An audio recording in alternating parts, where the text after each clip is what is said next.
And some people have died today, possibly. I don't know.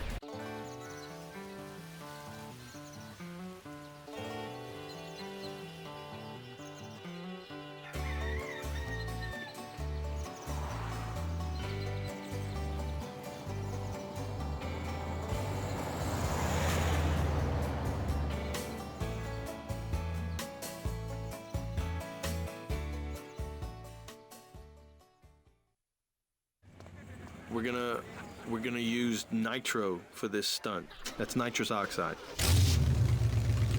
We inject it directly into the cylinders to increase horsepower. With the setup we're working on, we're looking to boost the HP from 375 to 525 to clear the jump. This movie's about bootleggers, Moonshine, the county sheriff, and the innocent Basco boys. This is the part where Hannis's Moonshine is in the drains and starts exploding all over town. There's a bunch of pyrotechnics here, so timing is critical, especially when the chimneys start coming down. I need to hit the nitro button exactly at the right moment to make the last jump.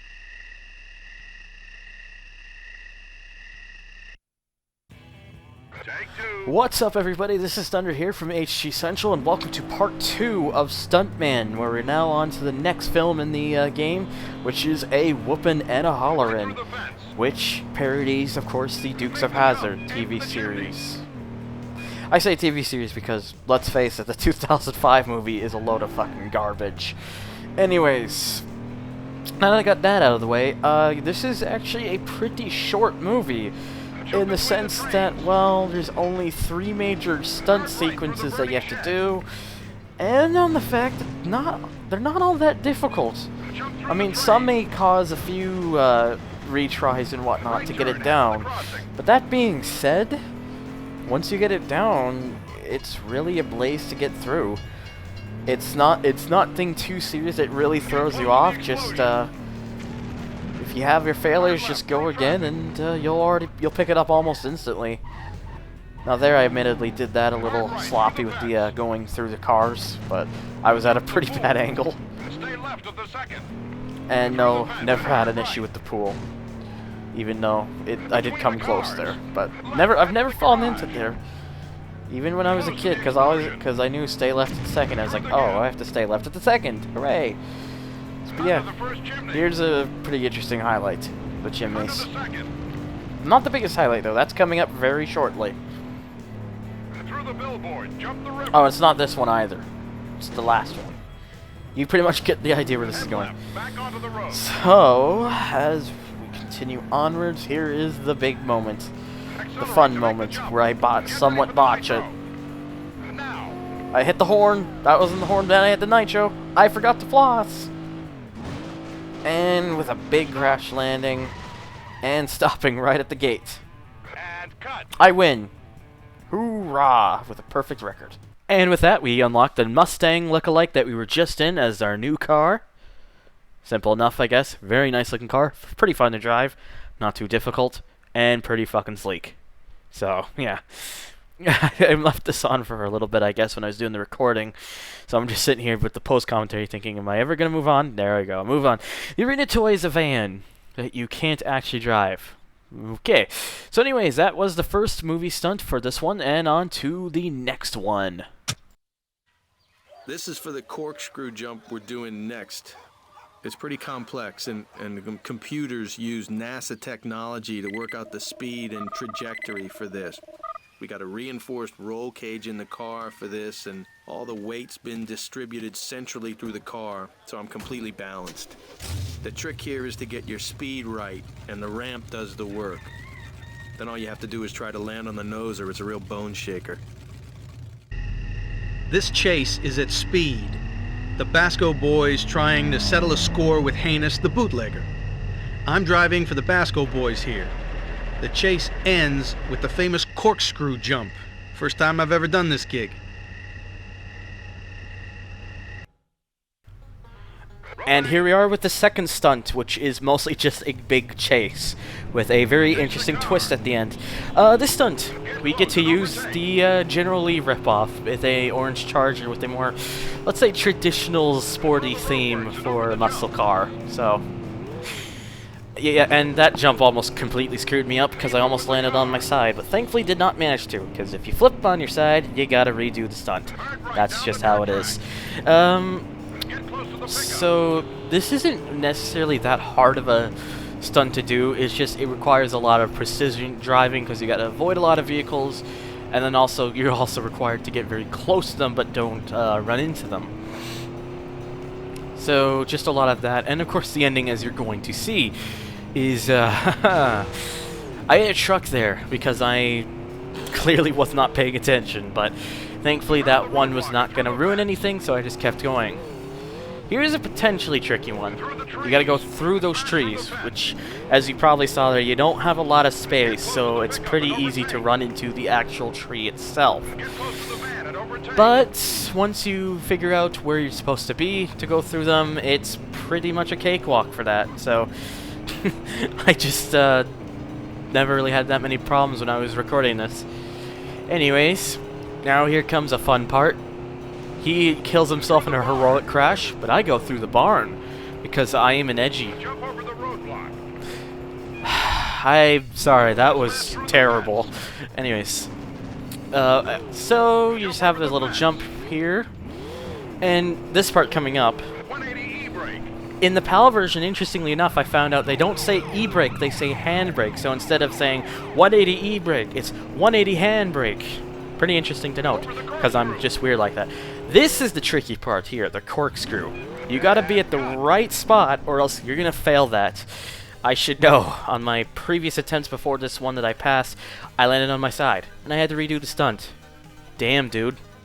And for our reward, we get that very Charger lookalike General Lee knockoff thing that we were just in, as well as an arena toy, a ramp with a slight kink to it, which is pretty much forces you to do a barrel roll. Kind of fits in with what we just did here. Anyways, third and final stunt for this film. It's now the turn of Heinous to be chased by the sheriff. I'm driving as Heinous here.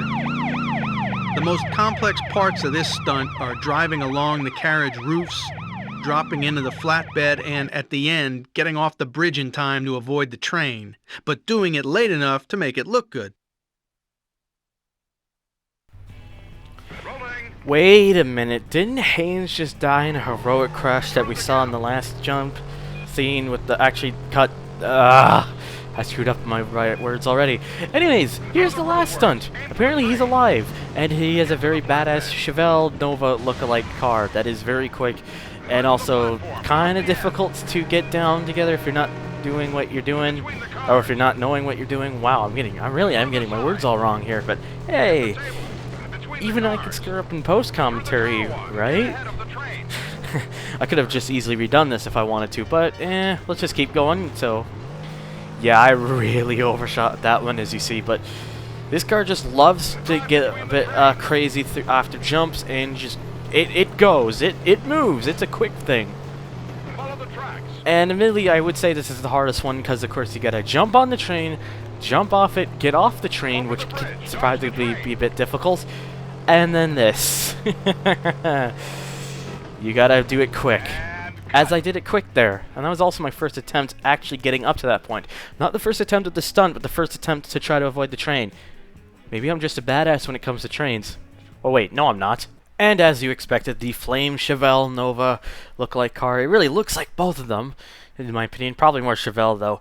As you expect, that is the car we unlocked because we drove it, and it's pretty awesome. And I guess I waited around quite a while for this too, when I was originally doing the recording with live commentary. Yeah. And we also got a new car because of our promotion, which is a pretty big Ford truck, which, surprisingly, this thing is pretty good. It's a lot of pretty interesting to drive. And an arena toy is this car with an attachment to it. Basically, you press L1 in the stunt constructor mode, and it launches the car for some interesting stuff. So anyways, let's see our little cutscene trailer thing with our scenes spliced in. This here's the Basco boys. And this here's the nitro people's got to thinking is Moonshine. All of which means this here is Sheriff Emmett P. Porkswine wagging their tail.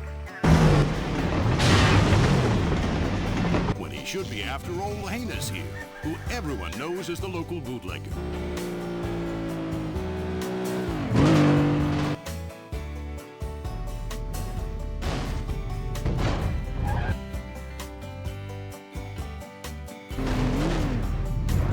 Before before Haynes's slow whiskey, with the sheriff's own help, blows a hole right through the middle of Bobby Creek.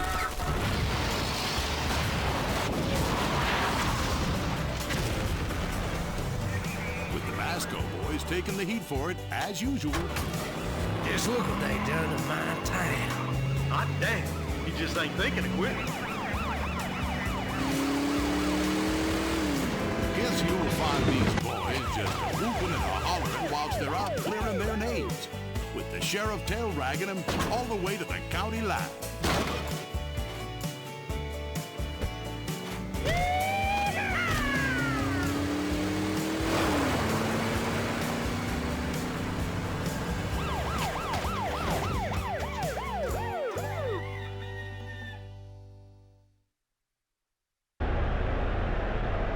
Ladies and gentlemen, we've just about finished our preparations now for what you came here to see. Colin Hardy's Car Domino. The Stuntman is going to take out the domino cars lined up in front of him. After he's taken out the last, then he'll hit the ramp and crash through the billboard.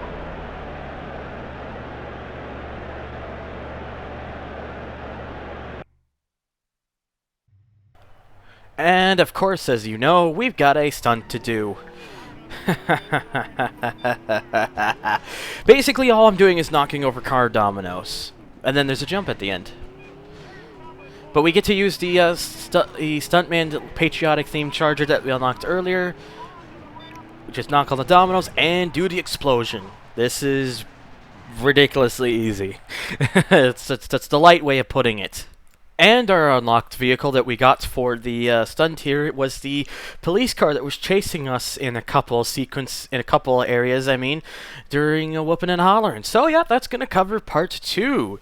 And in the next part, we're going to tackle on the third movie, Blood Oath, in that, part. So thank you guys for watching, and stay tuned on YouTube and yourgameanyone.com. Thanks for watching. I know this outro was shit.